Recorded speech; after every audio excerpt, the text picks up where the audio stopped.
Voz del sabio más reconocido, ilustrado de la cultura Rapa Nui de los últimos tiempos, siglos XX y XXI, Luis Apaca Paoa Papá Kiko, a quien tuve el honor de conocer, ya que viví en la isla, pudiendo rescatar su cultura, su sabiduría en terreno.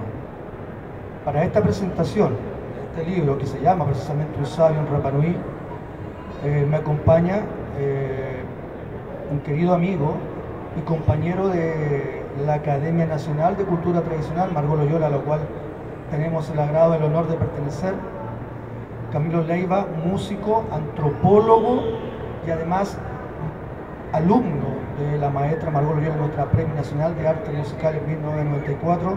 Un agrado saludarte, Camilo.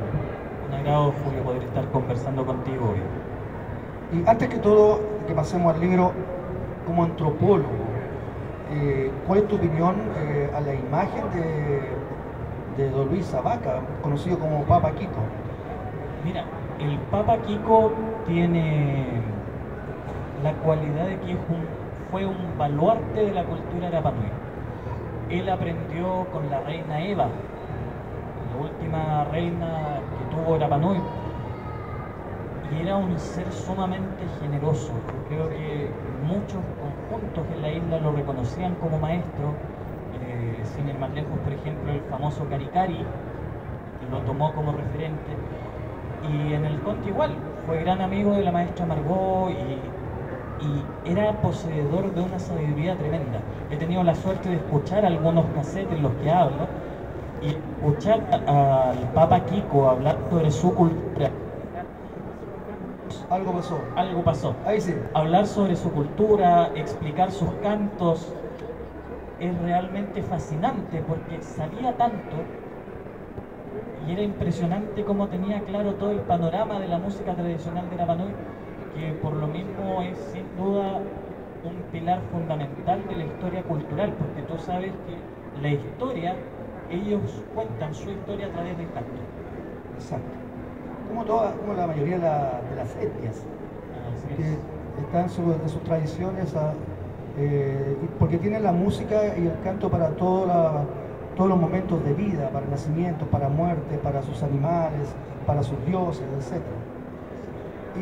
Y precisamente, estando en la isla, llegué como periodista, pero llegué entré a la isla Rapa Nui, ahora Rapa Nui antes Isla de Pascua, por la puerta ancha, porque tal como dice Camilo, me tocó pasar. Yo vivía en el sur de Chile y la maestra Margot Loyola me dice: tiene que pasar por Santiago y llevar un encarguito, un regalo al gran sabio Rapa Nui.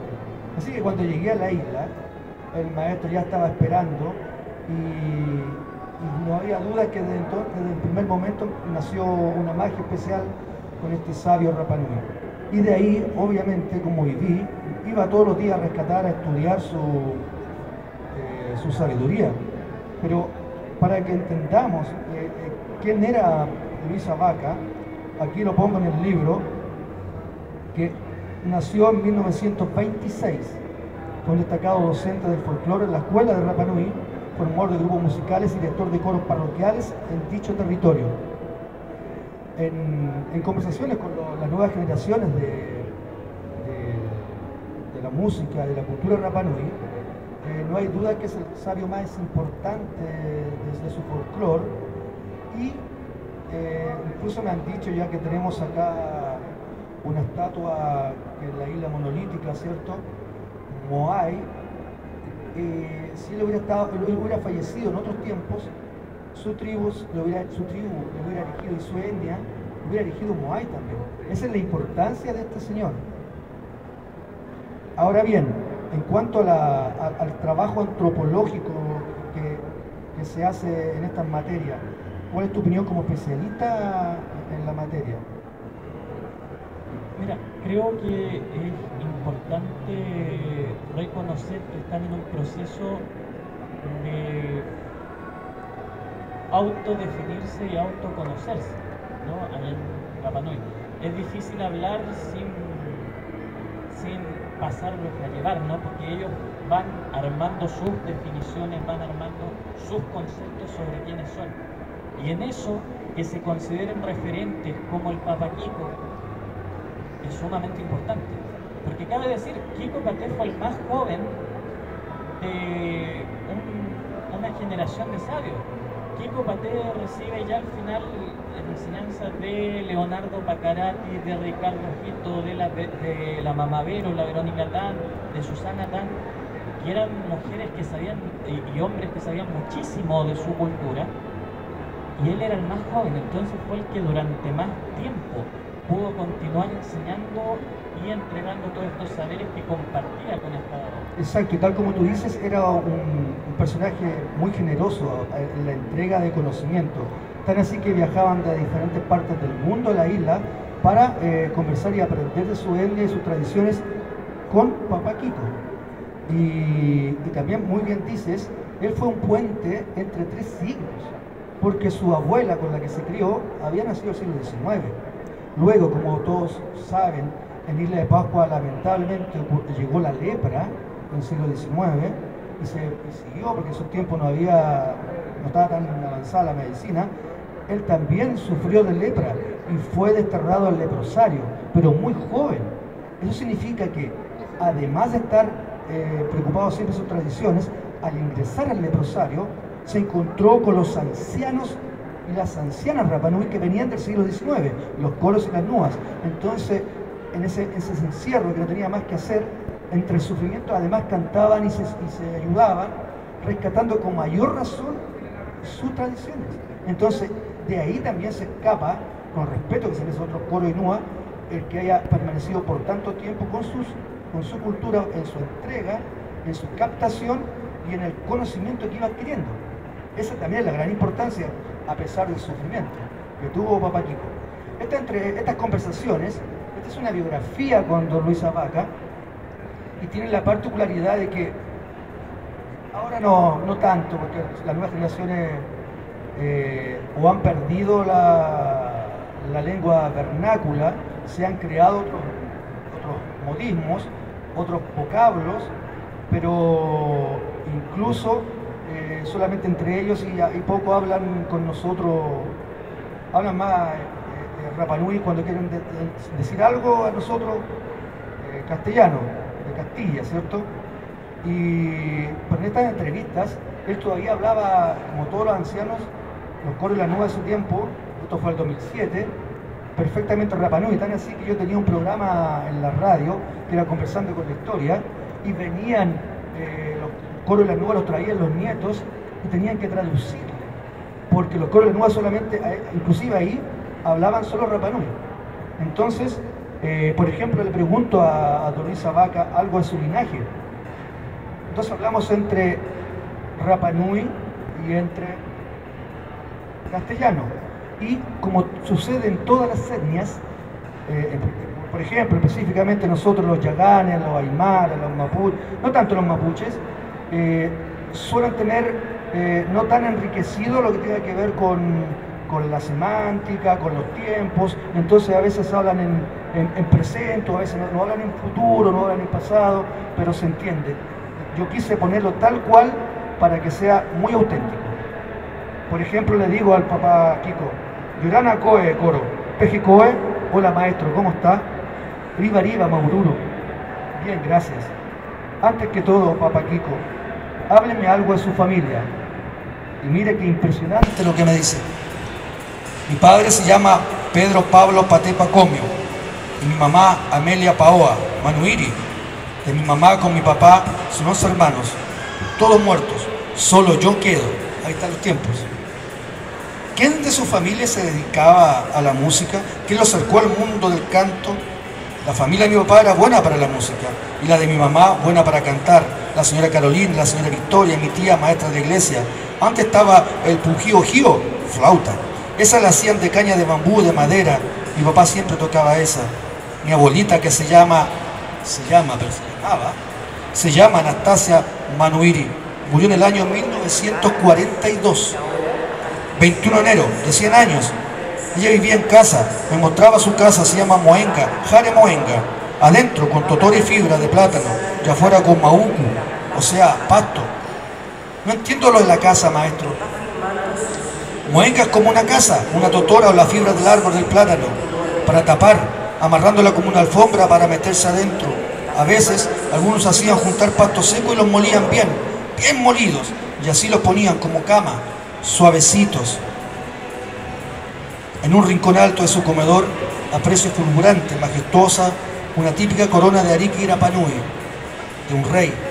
Hermosa artesanía monárquica hecha bellamente adornada con elementos de la tradición, con peculiares conchitas aporcelanadas de caracoles marinos, que en el idioma de ellos se llama pure, y sobresalientes plumas blancas. ¿Cuál es, como antropólogo y músico, cuál sientes que ha sido el aporte a la cultura occidental, la música y los instrumentos Rapa Nui? Chuta, difícil pregunta, porque yo creo que el Occidente tiene la mala manía de hegemonizar. Entonces, creo que la música en general, cuando llega a Occidente, cuando llegan los medios gringos, cuando llegan los medios europeos, cuando llega la música docta y la escala temperada, se pierde la riqueza musical. Y creo que eso es lo bonito que tenía el Papa Kiko, que cantaba como antiguo. Es precioso escucharlo cantar de repente, porque sigue una línea melódica, pero si empezaba a cantar con alguien, inmediatamente empezaba a hacer la segunda. Era improvisador nato de las distintas voces que iba acomodando los cantos. Entonces, creo yo que aporte occidental a la música Rapa Nui, no sé qué tanto, yo diría más bien un desaporte, que es lo que nos pasa en general. Perdemos identidades sonoras con la occidentalización de la música. Y eso pasa así, también se crean nuevas identidades, por supuesto, que hay que estar atentos también y verlas. Pero desgraciadamente yo siempre digo, Occidente tiene la costumbre de pasar por encima de muchas cosas. Mira, justamente aquí hay un tema corto, Catangi Timoteo, de Papa Kiko con María Elena Jotus, una nua, una anciana Rapa Nui.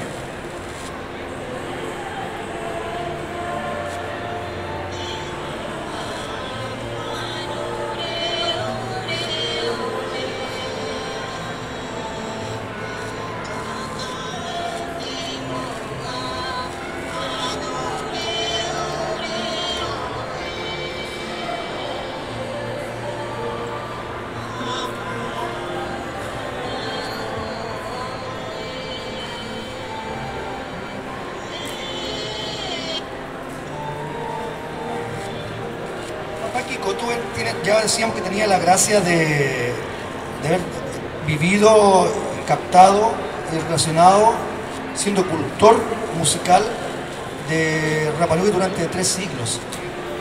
Precisamente en el libro, el historiador Rapa Nui, Cristian Moreno Pacarati, aporta diciendo: Papá Kiko es una figura monumental en la isla.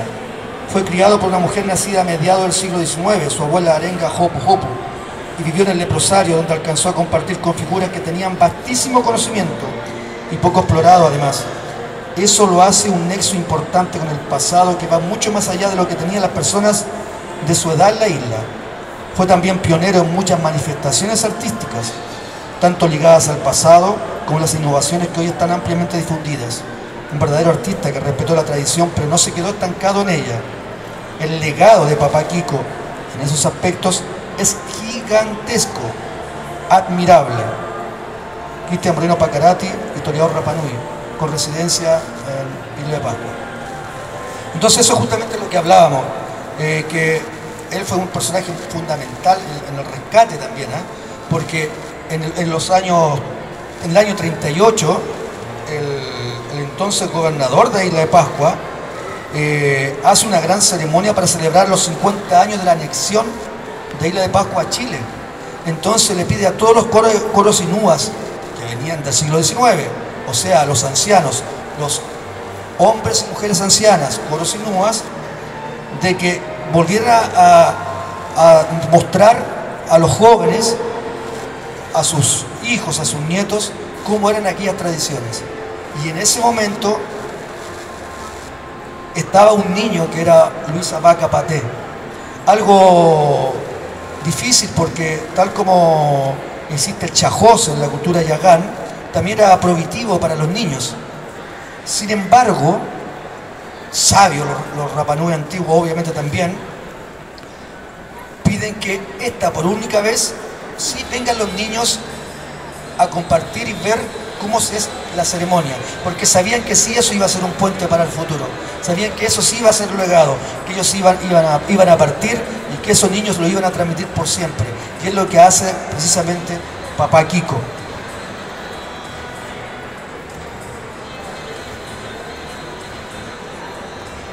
Dice con respecto a esa ceremonia, ¿de qué manera se dividieron los grupos? Desde Hangaroa Tai, Bahía Lejana, hasta Baiju, se formó un grupo grande, Moreroa. Otro grupo, el grupo de Hangaroa, pertenece al rey Jotumatúa, y el grupo de Moreroa a la reina de Moreroa, a Paraipúa, la hermana de Jotumatúa. Algunos dicen que es la pareja de Jotumatúa. La gente de Moreroa comenzó a juntarse en la casa de la radioestación del caballero Armando Foller y su señora Olga, aquí en Hangaroa, que es donde los que han viajado, es donde está la caleta de pescadores, ¿cierto? Donde la enfermera señora Flores junto al viejo Nicolás Pacomio. Ahí dijo el gobernador que el grupo que gana va a ser premiado y empezaron a prepararse para ese 9 de septiembre. La presentación se hizo al frente al Moai que está en Hangaroa Tai, que se llama Tuki Tucao. Ahí celebraron esa fiesta, entre la caleta y la cancha de fútbol actual. Esa playa no existía, era mucho más abajo, más afuera. Ese Moai lo trajeron en carreta desde arriba, lo trajeron en un lugar. Ese Moai, insisto, habla con los no sin tiempo lingüísticos que nosotros estamos acostumbrados, como todo sabio étnico, porque eso no es lo más importante. Además que el castellano no es su idioma original, su idioma original es el Rapanui. Y por ejemplo empezamos una duda existencial para la gente del continente. ¿Qué significan los Moai que tenemos acá uno? ¿Por qué están emplazados? ¿Por qué son tantos alrededor de la isla? Y hablamos entonces con Papá Kiko. Coro, hablemos acerca de quizás el gran misterio de su cultura, la creación y existencia de los Moai. ¿Qué simbolizan estas estatuas megalíticas? Los Rapanui siempre hablan fuerte, golpeados. Son nombres de cada tribu, muertos. Aringa Ora, rostros vivos en antiguo Rapanui. Por eso se construyeron en forma de hombres. Cuidan a los suyos. Por eso miran para adentro, no al mar. ¿Dónde los enterraban? Eran coros, jefes. Antes, para ellos los llevaban a los aju, donde estaban todos sus muertos para que los cuidaran. ¿Pero qué es un aju? El aju era un cementerio especial. En concreto, ¿cierto?, en la plataforma donde están erigidos los Moai. Ese es un aju, es decir, era el cementerio de cada tribu. Y sigamos. ¿Por qué existen ajus con uno, con dos o más Moai y todos diferentes a otros? Bueno, seguramente ellos tenían bienes. No entiendo, Coro. Es que ellos tenían que comprar eso. No era cosa de llegar y sacar los Moai del volcán, que en la fábrica de los Moai, ¿cierto?, el volcán Rano Araraku en la isla. ¿A quiénes se los compraban y con qué pagaban? Desde la cantera del volcán, la gente lleva a los ajus su Moai. Claro que antiguamente la gente les pagaban con comida, con curanto a los maori, sabios constructores. Todos cantando y bailando, hasta que llegan a sus ajus de la tribu. Por eso están repartidos en la isla. ¿Con qué herramientas tallaban la piedra volcánica estos maorís hasta convertirlas en Moai? Toki se llama. ¿De qué estaba hecho ese toki, esa herramienta? Era un palo así, con una piedra del volcán, obsidiana. La amarraban y con eso tallaban un hacha, le dicen ahora, pero se llama toki. Otro gran misterio, maestro, es cómo pudieron trasladarse grandes toneladas de roca volcánica a través de la isla hasta llegar a sus ajus. ¿Qué sabe usted acerca de esto? ¿Cómo pudieron hacerlo? ¿Cómo pudieron transportar tanto Moai a lo largo de la isla con toneladas de peso? Llega el dueño del Moai, el constructor. Entregó a la gente que fue a vender al pueblo el Moai, a las personas que querían llevar el Moai a su ajo, a sus familias. De acuerdo, pero ¿cómo lograban trasladarlos a través de la isla? El hombre va con un grupo de gente para cantar, para bailar. Ahí van todos cantando y bailando junto al Moai para que camine. Así llega al ajo de la cantera. O sea, maestro, usted me está diciendo que esas enormes estatuas de piedras de 50, 60 toneladas aproximadamente llegaron caminando a sus ajos. Así me contó mi abuelita. Me dijo, el Moai camina. Entonces los Moai caminaban. Pero ¿cómo puede hacer caminar algo tan pesado? Antiguamente había gente que tenía poderes especiales aquí. Ellos decían, que vaya. Y el Moai camina. Cajere, cajere, camina. Y caminaban con el mana que ellos tenían, que es el poder de los dioses, hasta llegar a los ajos. Aquí quedan parados. Entonces, de acuerdo a la tradición, los Moai se fueron caminando de la construcción de los mismos Moai, de la cantera, hasta poblar toda la población de la isla en diferentes lugares y con sus respectivos ajos. Hasta los años 50, los ajos todavía estaban abiertos por atrás, porque ahora no se pueden tocar, ¿cierto? Y estaban los huesos de los familiares. Porque recordemos que estos Moai son los monumentos de los personajes más sabios de esa tribu, que actualmente, 32, 33, la tribu se simboliza en los apellidos, que siguen siendo las mismas tribus. Los Pacarati, los Yoroko, etc. Esas tribus elegían los hombres más sabios, esos Moais. Eso significa. Entonces, abajo, además, hasta los años 50, por ahí, 60, todavía estaban los huesitos de los muertos, de los que pertenecían a ellos. Y era tanto el poder que le dicen los Moai, o sea, perdón, los Rapanuis, el poder que es el mana de los dioses, que los familiares de los ancestros que estaban enterrados bajaban, se metían por un hoyito muy pequeño, sacaban un trozo de hueso y hacían el manai, que era el collar para que les diera sabiduría y poder. Y los pescadores hacían sus anzuelos, sacaban un hueso, lo tallaban y hacían también sus anzuelos para que les fuera mucho mejor en la pesca, porque tenían la sapiencia, la sabiduría y el cariño de ese Moai y sus ancestros, que pudiera ser su abuelo, su tío, etc. ¿Qué te parece esta simbología desde el punto de vista antropológico y la magia, el misterio de todo lo que ocurre en la isla? Mira, es muy interesante pensar que esto ocurría. Los arqueólogos tienen distintas teorías que los hacían caminar amarrados, que los trasladaban deslizándolos, pero es curioso que en la historia oral siempre se habla de que los Moai caminaban. Creo que a nivel antropológico Rapa Nui sigue siendo un misterio. Un pozo insondable. Un pozo insondable, por supuesto. Entonces, estos relatos que hace, por ejemplo, el Papa Kiko son sumamente importantes para entender su cultura desde ellos. Creo que eso es algo que en la antropología al último tiempo hemos estado siendo bien tajantes, que hay que entender, y esto yo digo el último tiempo, pero desde 1940, que no hayan escuchado no es otra cosa, pero que hay que entender las culturas desde las culturas y no desde fuera. Entonces, entender que si ellos dicen los Moai caminaban, bueno, los Moai caminaban, ya otra cosa es parte de su cosmovisión. Exacto. Es un poco lo que pasa con el pensamiento mágico de Chiloé, lo que pasa con distintas formas de vida que aún hoy se mantienen. Entonces hay que entenderlos desde su cultura.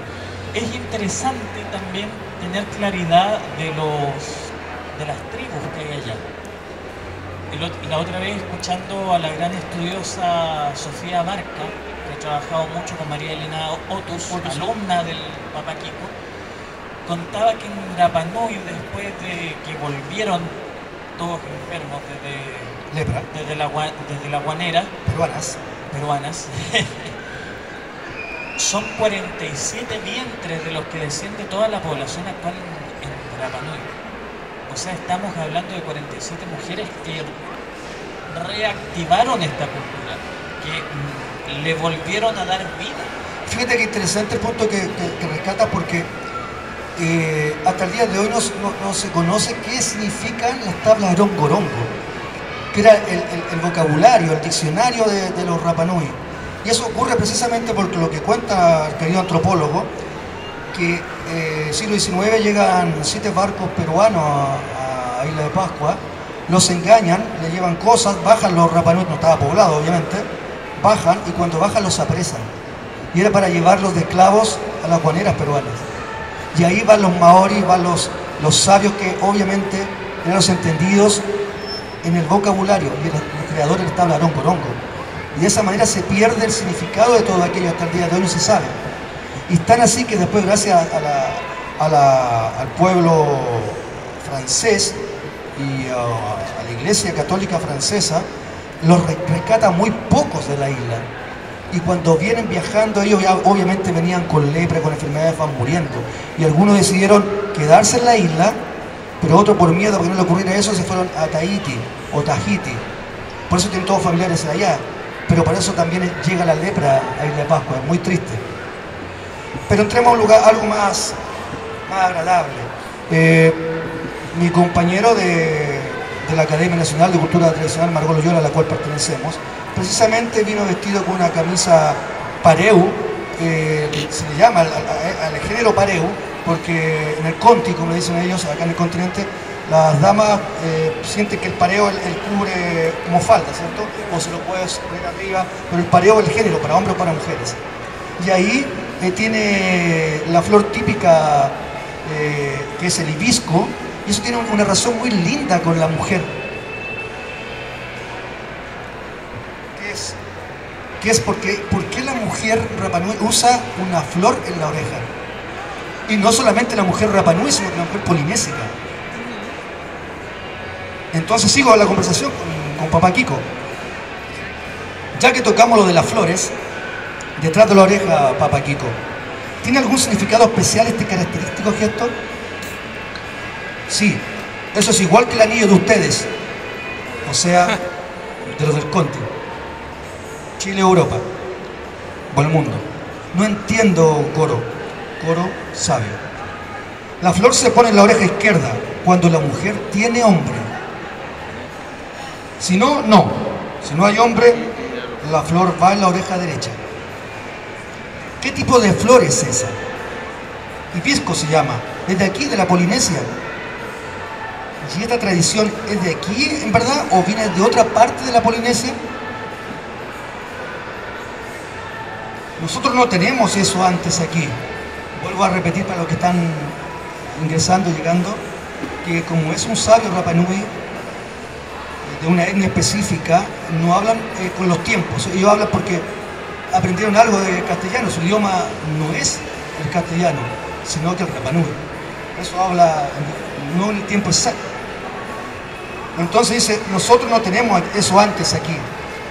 Eso llega de Tahiti, de ahí lo trajeron, como en el año 60, 1960.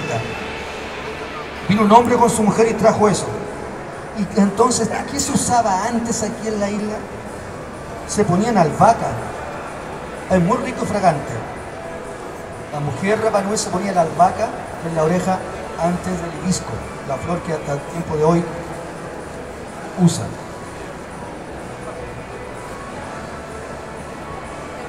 Entonces, es bien interesante el nexo que hace con otra cultura, porque ellos, si tienen hombre, o si tienen mujer, o pareja, sea lo que fuere, no necesitan un anillo, no necesitan casarse.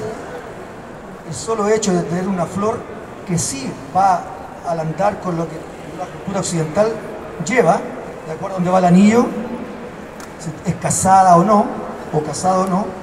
Pero en Rapa Nui, si tiene una flor, independiente de nos interese si sea casado o no, es si tiene hombre o tiene mujer, de acuerdo al lugar izquierdo o al lugar derecho.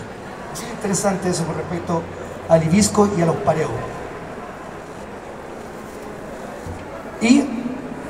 no podemos obviar a nuestra querida maestra Margot Loyola, quien sigue siendo un pozo insondable, Premio Nacional de Arte en 1994, quien compartió con Papa Kiko, fueron amigos, se visitaban tanto en la isla como en la casa de la maestra aquí en Santiago. ¿Recuerda algo de eso, por favor? Ellos dos fueron muy amigos. Ellos, hace poco escuchaba que en la casa del Papa Kiko, en una esquina, ahí volvió el audio. En una esquina estaba la God y en la otra esquina estaba la Virgen María. Exacto. El cariño que se tuvieron ambos era muy grande. Ella siempre lo reconoció como su gran maestro de la isla, y él, que es muy bello, hoy día conversaba con Osvaldo, el viudo de Margot, Cádiz. me decía, él decía que Margot era su hermana en el Conti, y cuando venía para acá, él se despedía cantando y llegaba a detener el tránsito, porque le cantaba hasta que salía de la casa y afuera de la casa seguía cantando su despedida, y los autos tenían que saber parar, y aparte que por lo que entiendo era un hombre imponente, era grande, macizo, entonces, y escucharlo cantar su despedida llorando que se iba del lado de su hermana. Hay una historia, un canto muy bonito, que es el Ate Manaba More, estoy enamorado, un canto de amor, que habla, un griego de amor, que habla de Coreto, que era una mujer muy bella que estaba casada con Tino y que se la llevan justamente en estos barcos y él llora su dolor. Y este canto lo compone Tino, se lo enseña a la reina Eva se lo enseña a Kiko y Kiko se lo entrega a Margot.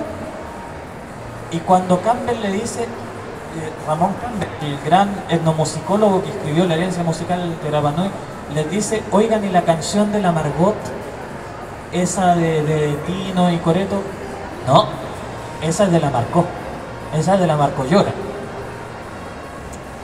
Así que ese canto siguió esa línea y ahí quedó.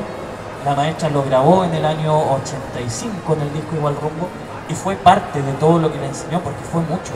En el fondo Margot Loyola, por ejemplo, podemos encontrar cassette de cuando se reunían. ¿Al que tú perteneces? Con el cual estoy trabajando. No pertenezco, estoy trabajando. Hay cassettes donde podemos escuchar al Papa Kiko en visitas que le hacía, porque Margot trabajaba en la Católica Valparaíso. Cuando él venía al Conti se quedaba en Quilpué y de repente se arrancaba, llegaba a Valparaíso y tenían tardes enteras de conversación donde él les hablaba de juegos, les hablaba de las comidas, les hablaba de los cantos, y todo eso, gracias a Dios, quedó en los cassettes que están acá. Precisamente la canción, la melodía, una de las melodías que saluda a su hermana, aparece acá. El canto inicio en el idioma Rapa Nui dice: GTV Amatabayo Teranie Caparine Maikoe Kiraroe. Les saludo con todo corazón, estoy contento, puedo enseñar el patatau, sus cuentos y canciones de Rapa Nui a personajes tan importantes. Y el canto final: Eite pata iroto itangaya jaira tangi. A mi querida hermana. Todo esto era para su querida hermana. El señor Luis Abaca Paté, Papa Kiko, fue un señor tan importante en la cultura étnica a nivel mundial, que ya hemos dicho que viajaban de todas partes del mundo a visitarlo a la isla, a rescatar esta fuente de sabiduría, que también Julio Iglesias llegó a la isla, grabó Julio Iglesias en la isla y ya tenía el conocimiento y fue a visitar a Papa Kiko. Eso está acá. Hablamos de la Margot. Pablo Neruda también fue a la isla.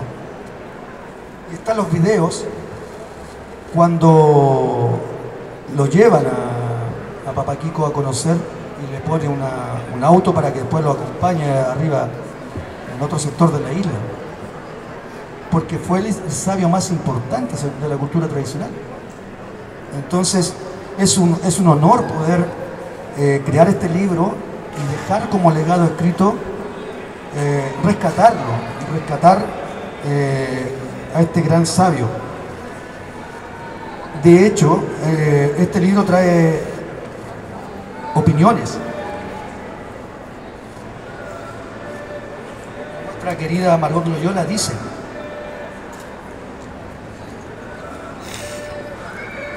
Kiko Paté merece párrafo aparte. Hombre de bondades sin límites. Nació con virtudes para ejercer el sacerdocio. Extraordinariamente expresivo y afectuoso. Un torrente de saberes. A Kiko hay que mirarlo y oírlo. Canta con su voz, con sus ojos, con sus manos, con todo su cuerpo. Ritmos y melodías le brotan a raudales. Durante un largo periodo ha jugado un rol fundamental en la iglesia, dirigiendo los coros en la misa los días domingos. También desempeña labores docentes en la Escuela Superior de Jangaroa. Hito importante en la conservación de la música tradicional de la isla. Y por último, dirige un grupo de niños con el que viaja a Tahití y a Nueva Zelanda, por ejemplo, mostrando canciones y danzas, recitados rítmicos, juegos de cordeles y leyendas dramatizadas con encantadora ingenuidad.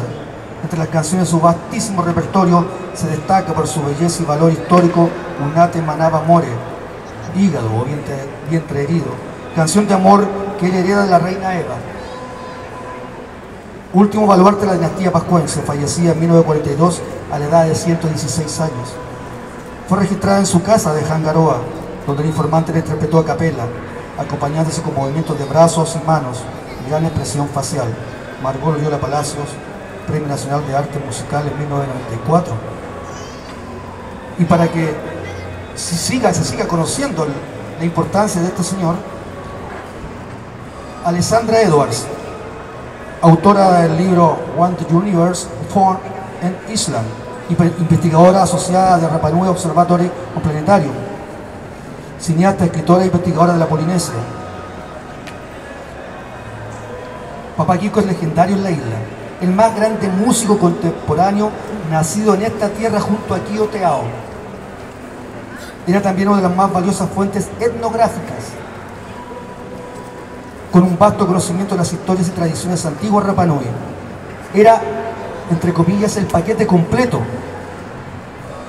como dirían los gringos. Es por ello que está con justa razón plasmadísimo en el inamovible panteón de las figuras legendarias de Rapa Nui. Pascual Pacarati González, un coro, ciudadano Rapa Nui.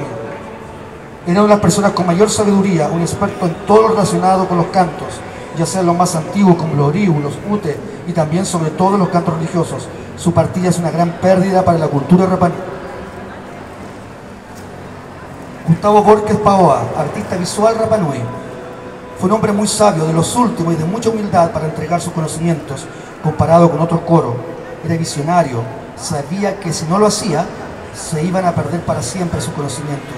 Hizo todo lo que pudo y gracias a ello se han podido rescatar algunas cosas como historias, leyendas ancestrales, música, danza, porque era un coro muy amante de su cultura. Y con ello, en lo personal, me regaló también el amor por la cultura, dedicándome a la pintura, basada en la Rapa Nui, las tantas historias que me relatara con tanta pasión cada vez que lo visitaba en su hogar. Gustavo Borges Paoa. Otro. Papá Kiko fue muy importante para la isla, por todo lo que nos dejó, la poesía, la música, los cantos antiguos. Hacía clases en la escuela, Lorenzo Baeza, a todos esos niños, claro que sobre un folclore más primitivo, mostrándoles y haciéndoles tocar instrumentos como las piedras, los maeporo, el caguaja, etc. Caguaja es la mandíbula que usan los chilotes, por ejemplo, la mandíbula animal, con los dientes sueltos, que también existe en Rapa Nui.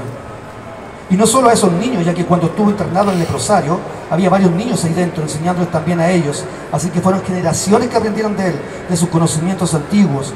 Incluso a mí, siendo harto menor que él, 17 años de diferencia, también me enseñó muchas cosas, pudiendo más adelante crear mis propios conjuntos, 2 de adultos y 2 para niños. Por ejemplo, el Taraína, con el que grabamos un disco para el CIRT en 1972 y actuando en el Festival de Viña 75. Y el Poquitani para el Hogar de Menores de Carabineros acá en la isla. Siempre que necesitaba su ayuda, Papá Kiko me acompañaba y contaba sus historias, porque le encantaba enseñar, sobre todo a los más jóvenes, dejándoles un gran legado. Se le extraña mucho. Alfredo Tuqui Paté, es presidente de la Academia de la Lengua Rapa Nui, es gobernador en la isla, músico, director artístico del grupo Taraina. Para finalizar, querido colega, tu impresión final con respecto a este rescate, a este personaje. Mira, algo que es interesante de tus libros, Julio, es que siempre están construidos en base al relato y a la entrevista de los protagonistas. En este libro podemos leer al Papa Kiko. Creo que eso es algo nuevo, porque de por sí podemos encontrar los seres sistematizados. Uno que es antropólogo dice, bueno, yo voy, estudio con alguien en terreno y después en base a eso construyo y ordeno sus saberes. Pero muchas veces eliminamos la voz del protagonista, que es algo que siempre está ausente, desgraciadamente, en las ciencias sociales. En cambio, en este libro vamos a poder leer a Luis Abaca Paoa, vamos a poder trasladarnos a conversar con él. Que esa es la magia y tal como dices tú, es estarlo escuchando, porque está en su ritmo, está en su idioma, está en su acento, es estar escuchando. Muchas gracias, Camilo Leiva, como decía, compañero de la Academia Nacional de Cultura y Tradición Margot Loyola, Julio Fernando San Martín que les habla. Gracias a todos por estar presentes, y este rescate cultural está acá en C20 Trébol Ediciones, y un abrazo a todos y gracias por estar, porque es necesario. Viva la cultura y viva la literatura.